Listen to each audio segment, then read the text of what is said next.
ನಿಮ್ಮ ಮಕ್ಕಳನ್ನು ನೀವು ಶಾಲೆಗೆ ಕಳುಹಿಸುತ್ತೀರಿ, ನಿಮ್ಮ ಮಕ್ಕಳನ್ನು ನೀವು ಕಾಲೇಜುಗಳಿಗೆ ಕಳುಹಿಸುತ್ತೀರಿ, ಬಹಳಷ್ಟು ಖರ್ಚು ಮಾಡಿ ನಿಮ್ಮ ಬೆವರು ಹರಿಸಿ. ಆದರೆ ಈ ಮಕ್ಕಳು ನೈತಿಕ ಪ್ರಜ್ಞೆ ಇಲ್ಲದೆ, ಯಾವುದೇ ರೀತಿಯ ಮೌಲ್ಯ ಇಲ್ಲದಂತಹ ಶಿಕ್ಷಣವನ್ನು ಕಲಿತು ಅವರು ನಿಮ್ಮ ಮನೆಗೆ ಮರಳುತ್ತಿದ್ದಾರೆ ಎಂಬುದಾದರೆ ಖಂಡಿತವಾಗಿಯೂ ಈ ಮಕ್ಕಳು ನಾಳೆ ನಿಮಗೆ ಅಪಾಯಕಾರಿಗಳಾಗಿರುತ್ತಾರೆ. ಸಮಾಜದಲ್ಲಿ ಅದು ನಮಗೆ ಗೊತ್ತು. ಈ ಸಮಾಜದಲ್ಲಿ ನೀವು ನೋಡಿ, ಸಮಾಜವನ್ನು ಹಾಳು ಮಾಡುವವರು ಯಾರು? ಮನುಷ್ಯ ಕುಲಕ್ಕೆ ಇಂದು ಶಾಪವಾಗಿ ಪರಿಣಮಿಸಿರುವವರು ಈ ಸಮಾಜದಲ್ಲಿರುವಂತಹ ಅವಿದ್ಯಾವಂತರಲ್ಲ. ಇಡೀ ಮನುಷ್ಯ ಸಮಾಜಕ್ಕೆ ಶಾಪವಾಗಿ ಪರಿಣಮಿಸುತ್ತಿರುವುದು ಸಮಾಜದ ದೊಡ್ಡ ದೊಡ್ಡ ವಿದ್ಯಾವಂತರು. ಸಮಸ್ಯೆಗಳನ್ನು ಸೃಷ್ಟಿಸುವವರು ಯಾರು? ಮನುಷ್ಯರ ಮನಸ್ಸುಗಳನ್ನು ಒಡೆಯುವವರು ಯಾರು? ಕೋಮುವಾದವನ್ನು ಪ್ರಚಾರ ಮಾಡುವವರು ಯಾರು? ಅವಿದ್ಯಾವಂತನಿಗೆ ಇದು ಯಾವುದೂ ಗೊತ್ತಿಲ್ಲ. ಹಳ್ಳಿಯಲ್ಲಿ ರೈತರಿದ್ದಾರೆ, ಅವರಿಗೆ ಕೋಮುವಾದ ಎಂದರೇನು ಎಂದು ಗೊತ್ತಿಲ್ಲ. ಅವರಿಗೆ ಮನುಷ್ಯರ ಮನಸ್ಸುಗಳನ್ನು ಒಡೆಯುವ ಕೆಲಸ ಗೊತ್ತಿಲ್ಲ. ಅವರಿಗೆ ಗೊತ್ತಿರುವುದು ಕಟ್ಟುವ ಕೆಲಸ ಮಾತ್ರ, ಜೋಡಿಸುವ ಕೆಲಸ ಮಾತ್ರ. ಮನುಷ್ಯರನ್ನು ಒಡೆದು ಹಾಕಿದ್ದು, ಮನುಷ್ಯರ ಮನಸ್ಸುಗಳನ್ನು ಒಡೆದು ಹಾಕಿದ್ದು, ಮನುಷ್ಯರ ಮಧ್ಯೆ ಕೋಮುವಾದವನ್ನು ಪ್ರಚಾರ ಮಾಡಿದ್ದು, ಹಾಗೆ ಜಾತಿಗಳ ಮಧ್ಯೆ ಘರ್ಷಣೆಗಳನ್ನುಂಟು ಮಾಡಿದ್ದು, ಬೇರೆ ಬೇರೆ ಧರ್ಮೀಯರ ರಕ್ತ ಹರಿಸಿದ್ದು, ಇದೆಲ್ಲರೂ ವಿದ್ಯಾವಂತರು ಮಾಡಿದ ಕೆಲಸ. ಎಷ್ಟೆಷ್ಟು ಹಗರಣಗಳು ನಡೆಯುತ್ತಾ ಇದೆ. ಕೋಟಿಗಟ್ಟಲೆ ರೂಪಾಯಿ ಹಗರಣಗಳು, ಷೇರು ಹಗರಣ, ಮೇವು ಹಗರಣ, ಶವಮಂಚದ ಹಗರಣ, ಮನುಷ್ಯರನ್ನು ಮಾರಾಟ ಮಾಡುವ ಹಗರಣ, ಎಲ್ಲ ಹಗರಣಗಳನ್ನು ಮಾಡಿದ್ದು ABCD ಬಾರದ ಒಬ್ಬ ವಿದ್ಯಾವಂತ ಅಲ್ಲ ಸಹೋದರರೇ. ಬದಲಾಗಿ ಈ ದೇಶದ ಬಹಳ ದೊಡ್ಡ ದೊಡ್ಡ ವಿದ್ಯಾವಂತರು, ದೊಡ್ಡ ವಿದ್ಯಾಸಂಪನ್ನರು ಮಾಡಿರುವಂತಹ ಅನಾಹುತಗಳಿವು. ವಿದ್ಯಾಭ್ಯಾಸವು ಅದರ ಉದ್ದೇಶದಿಂದ ದೂರ ಸರಿಯುತ್ತಾ ಇದೆ. ನಮಗೆ ಗೊತ್ತು, ಯಾವ ವಿದ್ಯಾರ್ಥಿಗಳು ಕೆಡುಕಿನ ವಿರುದ್ಧ ಎಂದು ಹೋರಾಟ ಮಾಡುವ ಮನೋಭಾವ ನಮ್ಮ ವಿದ್ಯಾಸಂಪನ್ನರಲ್ಲಿಲ್ಲ. ಮದ್ಯಪಾನದ ವಿರುದ್ಧ, ಅಶ್ಲೀಲತೆಯ ವಿರುದ್ಧ, ಇತ್ತೀಚೆಗೆ ಸೆಕ್ಸ್ ಎಜುಕೇಶನ್ ಶಾಲೆಗಳಲ್ಲಿ ಕೊಡಿಸಬೇಕು ಎಂಬ ಒಂದು ಘೋಷಣೆ ಬಂತು ಕೇಂದ್ರ ಸರ್ಕಾರದಿಂದ. ಬಹಳ ಕೆಟ್ಟ ದುರ್ಗಂಧ ಬೀರುವ ಒಂದು ಸಂಸ್ಕೃತಿಯನ್ನು ಕಲಿಸುವ ವ್ಯವಸ್ಥೆ ನಡೆಸಲಾಯಿತು. ಆದರೆ ಈ ಕೆಟ್ಟ ದುರ್ಗಂಧ ಬೀರುವ ಸಂಸ್ಕೃತಿಯ ವಿರುದ್ಧ ನಮ್ಮ ವಿದ್ಯಾರ್ಥಿಗಳು ಹೋರಾಟ ನಡೆಸಲಿಲ್ಲ.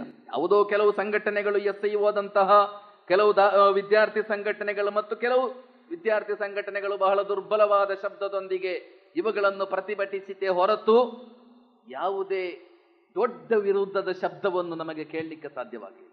ಅಶ್ಲೀಲತೆಯನ್ನು ನೀವೆಲ್ಲಾದರೂ ನೋಡಿದ್ದೀರಾ? ವಿದ್ಯಾರ್ಥಿಗಳು ಪ್ರತಿಭಟಿಸುವುದು ಯಾವುದೆಲ್ಲ ಕಾರಣಗಳಿಗೆ ಇವರು ಸ್ಟ್ರೈಕ್ ಮಾಡ್ತಾ ಇರ್ತಾರೆ. ಬಹಳ ಸಣ್ಣ ವಿಷಯಗಳಿಗೆ ವಿದ್ಯಾರ್ಥಿಗಳೆಲ್ಲ ದೊಡ್ಡ ಸ್ಟ್ರೈಕ್ ಮಾಡುವವರು. ಆದರೆ ಮದ್ಯಪಾನದ ವಿರುದ್ಧ, ಅಶ್ಲೀಲತೆಯ ವಿರುದ್ಧ, ಕೆಡುಕಿನ ವಿರುದ್ಧ ವಿದ್ಯಾರ್ಥಿಗಳು ಹೋರಾಟ ಮಾಡಿದ್ದಾರೆ ಎಂಬ ವರದಿಗಳು ಪತ್ರಿಕೆಯಲ್ಲಿ ಬರುವುದು ಖಂಡಿತವಾಗಿಯೂ ಬಹಳ ಅಪರೂಪವಾಗಿದೆ.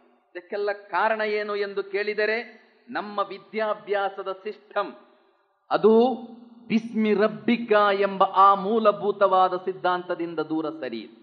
ಅಲ್ಲಾಹನ ಪ್ರಜ್ಞೆ ನಿಮ್ಮಲ್ಲಿರಬೇಕು ಎಂಬ ಆ ಮೂಲ, ಆ ಬೇಸ್ ಯಾವುದಿದೆಯೋ ಅದರಿಂದ ನಮ್ಮ ವಿದ್ಯಾಭ್ಯಾಸದ ಸಮಸ್ಯೆಯು ಕೊನೆಗೊಂಡಿದೆ. ಆದ್ದರಿಂದ ಗ್ಲೋಬಲೈಸೇಷನ್ ಎಂಬ ಈ ವ್ಯವಸ್ಥೆಗಿಂತ ಮುಂಚೆ ಇಡೀ ಜಗತ್ತಿನ ಒಂದು ಸಂಸ್ಕರಣೆ ನಡೆಯಬೇಕಾಗಿದೆ. ಇಡೀ ಜಗತ್ತಿಗೆ ಒಂದು ಆದರ್ಶವನ್ನು ಕಲಿಸಿಕೊಡಬೇಕಾಗಿದೆ. ಅಂತಹ ಒಂದು ಸಂದೇಶವನ್ನು ಕಲಿಸಲು ಜಗತ್ತಿನಲ್ಲಿ ಮುಸ್ಲಿಂ ಉಮ್ಮತ್ತಿಗೆ ಮಾತ್ರ ಸಾಧ್ಯ. ಶಿಕ್ಷಣದಲ್ಲಿ ನೈತಿಕತೆ ಇರಬೇಕು ಎಂಬ ಆದರ್ಶವನ್ನು ಪ್ರತಿಪಾದಿಸಲು, ಶಿಕ್ಷಣದಲ್ಲಿ ಮೌಲ್ಯಗಳಿರಬೇಕು ಎಂಬ ಆದರ್ಶವನ್ನು ಪ್ರತಿಪಾದಿಸಲು ಯಾರ ಕೈಯಲ್ಲಿ ಇಕ್ರಾ ಬಿಸ್ಮಿ ರಬ್ಬಿಕ ಎಂಬ ಗ್ರಂಥ ಇದೆಯೋ ಆ ಗ್ರಂಥದ ಅನುಯಾಯಿಗಳಿಗೆ ಮಾತ್ರ ಸಾಧ್ಯ ಶಿಕ್ಷಣದಲ್ಲಿ ನೈತಿಕತೆ ಬೇಕು ಎಂದು ಚರ್ಚೆ ಮಾಡಲು, ಶಿಕ್ಷಣದಲ್ಲಿ ಮೌಲ್ಯಗಳಿರಬೇಕು ಎಂದು ಚರ್ಚೆ ಮಾಡಲು. ಅದಿಲ್ಲದಿದ್ದರೆ ಅಪಾಯಕಾರಿಗಳಾಗಿ ನಮ್ಮ ವಿದ್ಯಾವಂತರು ಬೆಳೆದು ಬರುತ್ತಾರೆ. ಅವರು ಬೆಳೆದು ಬರಬಹುದು. ಯಾಕೆ? ಅವರಲ್ಲಿ ಶಿಕ್ಷಣ ಯಾಕೆ ಇರಬೇಕು ಎಂಬುದರ ಬಗ್ಗೆ ಪ್ರಜ್ಞೆ ಇಲ್ಲ. ಆದ್ದರಿಂದಲೇ ಒಮನ್ ಅಹಿಯಾಹ ಪಕ ಅನ್ನಮ ಅಹಿಯನ್ನ ಸಜ್ಜಮಿಯ, ನೀವೊಬ್ಬರಿಗೆ ಬದುಕನ್ನು ನೀಡಿದರೆ ಇಡೀ ಮನುಷ್ಯ ಕುಲಕ್ಕೆ ಬದುಕನ್ನು ಕೊಟ್ಟಂತೆ ಎಂದು ಕುರಾನ್ ಹೇಳಿದೆ. ನಿಮ್ಮ ವಿದ್ಯೆಯ ಉದ್ದೇಶ ಅದಾಗಿರಬೇಕು. ಮನುಷ್ಯ ವರ್ಗಕ್ಕಾಗಿ ಕೆಲಸ ಮಾಡುವುದು, ಮನುಷ್ಯನ ಒಳಿತಿಗಾಗಿ ಕೆಲಸ ಮಾಡುವಂತಹ ಆ ಪ್ರಜ್ಞೆ. ಮನ್ ಕತಲ ನಫ್ಸನ್ ಬಿಗೈರಿ ನಫ್ಸಿನ್, ಒಬ್ಬನನ್ನು ಕೊಂದರೆ ನೀವು ಇಡೀ ಮಾನವ ಕುಲವನ್ನು ಕೊಂದ ಹಂತಕರಾಗುವಂತೆಯೇ ಒಬ್ಬರಿಗೆ ಬದುಕನ್ನು ನೀಡಿದರೆ ಇಡೀ ಮನುಷ್ಯ ಸಮಾಜಕ್ಕೆ ಬದುಕನ್ನು ನೀಡಿರುವಂತಹ ಪ್ರತಿಫಲ ನಿಮಗೆ ಇದೆ ಎಂದು ಕುರ್ಆನ್ ಹೇಳಿದ್ದರೆ ಅಂತಹ ಒಂದು ಸಮೂಹ ಬೆಳೆದು ಬರಬೇಕಾಗಿದೆ.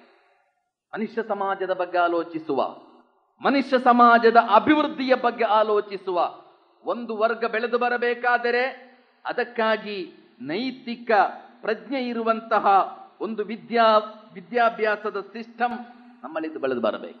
ನಮ್ಮಲ್ಲಿರುವಂತಹ ಒಂದು ವ್ಯವಸ್ಥೆ ಇದೆ, ಅದೇನು?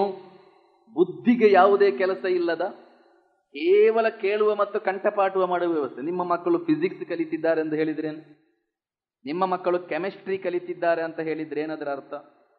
ನಿಮ್ಮ ಮಕ್ಕಳು ಮ್ಯಾಥಮೆಟಿಕ್ಸ್ ಕಲಿತಿದ್ದಾರೆ 100 ಮಾರ್ಕ್ ಸಿಕ್ಕಿದೆ ಅಂತ ಹೇಳಿದ್ರೆ ಅದರ ಅರ್ಥ ಏನು? ನಿಮ್ಮ ಮಕ್ಕಳೇನೋ ದೊಡ್ಡ ಸಾಧನೆ ಮಾಡಿದ್ದಾರೆ ಅಂತ ಅಲ್ಲ, ಯಾರೋ ಯಾವುದೋ ಕಾಲದಲ್ಲಿ ಬರೆದಿಟ್ಟದ್ದನ್ನು ನಿಮ್ಮ ಮಕ್ಕಳು ಕಾಪಿ ಮಾಡಿದ್ದಾರೆ ಎಂದು ಮಾತ್ರ. ಯಾರೋ ಯಾವುದೋ ಕಾಲದಲ್ಲಿ ಫಿಸಿಕ್ಸ್ ಬರೆದಿಟ್ಟಿದ್ದಾರೆ, ಕೆಮಿಸ್ಟ್ರಿ ಬರೆದಿಟ್ಟಿದ್ದಾರೆ, ಮ್ಯಾಥಮೆಟಿಕ್ಸ್ನ ಕೆಲವು ಸೂತ್ರಗಳನ್ನೆಲ್ಲ ಹೇಳಿಕೊಟ್ಟಿದ್ದಾರೆ. ಅದನ್ನು ಪಾಠ ಮಾಡುವಾಗ 75% ಅರ್ಥ ಆದವ 75% ಮಾರ್ಕ್ ಕಳೆದು ಪಾಸ್ ಆಗಿದ್ದಾನೆ. ಅದರ 50% ಅರ್ಥ ಆದವ 50% ಬಾಯಿಪಾಠ ಮಾಡ್ಲಿಕ್ಕೆ ಸಾಧ್ಯ ಇರುವವ ಅವ 50 ಮಾರ್ಕ್ ಪಡೆದು ಪಾಸ್ ಆಗಿದ್ದಾನೆ. ಇದಕ್ಕೆ ಹೊರತಾಗಿ ನಿಮ್ಮ ಮಕ್ಕಳು ಯಾವುದನ್ನು ಹೊಸದಾಗಿ ಕಂಡು ಹಿಡಿಯಲಿಲ್ಲ, ಯಾವುದನ್ನು ಅವರು ಸಂಶೋಧನೆ ಮಾಡಲಿಲ್ಲ. ಆಲೋಚನೆ ಇಲ್ಲದಂತಹ ಒಂದು ವ್ಯವಸ್ಥೆ. ಕುರ್ಆನ್ ಹೇಳಿತು, ಅಫಲಾ ತಯಕಿಲೂನ್, ನೀವು ಆಲೋಚಿಸುವುದಿಲ್ಲವೇ? ಆಲೋಚಿಸುವವರಾಗಬೇಕು ನೀವು. ಸ್ವಲ್ಪ ಕಲಿತು ಆಲೋಚಿಸುವವರು. ಆ ಆಲೋಚಿಸುವವರಿಂದ ಮಾತ್ರ ಸಂಶೋಧನೆಗಳು ನಡೆಯಲು ಸಾಧ್ಯ. ಆದ್ದರಿಂದಲೇ ಒಂದು ಈ ವ್ಯವಸ್ಥೆಯ ಬಗ್ಗೆ ನಮ್ಮಲ್ಲಿ ವ್ಯಾಪಕವಾದಂತಹ ಚರ್ಚೆಗಳು ನಡೆಯಬೇಕು. ಮನುಷ್ಯರಿಗೆ ಪರಿಪೂರ್ಣವಾದ ಒಂದು ಜ್ಞಾನವನ್ನು ಕೊಡಲು ಸಾಧ್ಯ. ಆ ಜ್ಞಾನ ನೀನು ಯಾರು ಎಂಬ ಪ್ರಶ್ನೆಗೆ ಉತ್ತರ. ನೀನು ಯಾರು ಎಂಬ ಪ್ರಶ್ನೆ ಉತ್ತರ. ಯಾಕೆ ವಿದ್ಯಾಭ್ಯಾಸ? ವಿದ್ಯಾಭ್ಯಾಸ ಯಾಕೆ ಎಂದು ಕೇಳಿದರೆ ನಿನ್ನ ತಂದೆ ಯಾರು ಎಂದು ಗುರುತಿಸುವುದಕ್ಕೆ. ವಿದ್ಯಾಭ್ಯಾಸ ಯಾಕೆ ಎಂದು ಕೇಳಿದರೆ ವಿದ್ಯಾಭ್ಯಾಸ ನಿನ್ನ ತಾಯಿ ಯಾರು ಎಂದು ಗುರುತಿಸುವುದಕ್ಕೆ. ವಿದ್ಯಾಭ್ಯಾಸ ನಿನ್ನ ನೆರೆಕರೆಯವರು ಯಾರು ಎಂದು ಗುರುತಿಸುವುದಕ್ಕೆ. ಸಮಾಜದಲ್ಲಿ ನಿನ್ನ ಹೊಣೆಗಾರಿಕೆಗಳೇನು ಎಂಬುದನ್ನು ಗುರುತಿಸುವುದಕ್ಕೆ. ಸತ್ಪ್ರಜೆಯಾಗಿ ಹೇಗೆ ಬಾಳಬೇಕು ಎಂಬುದನ್ನು ತಿಳಿಸುವುದಕ್ಕಾಗಿ ವಿದ್ಯಾಭ್ಯಾಸ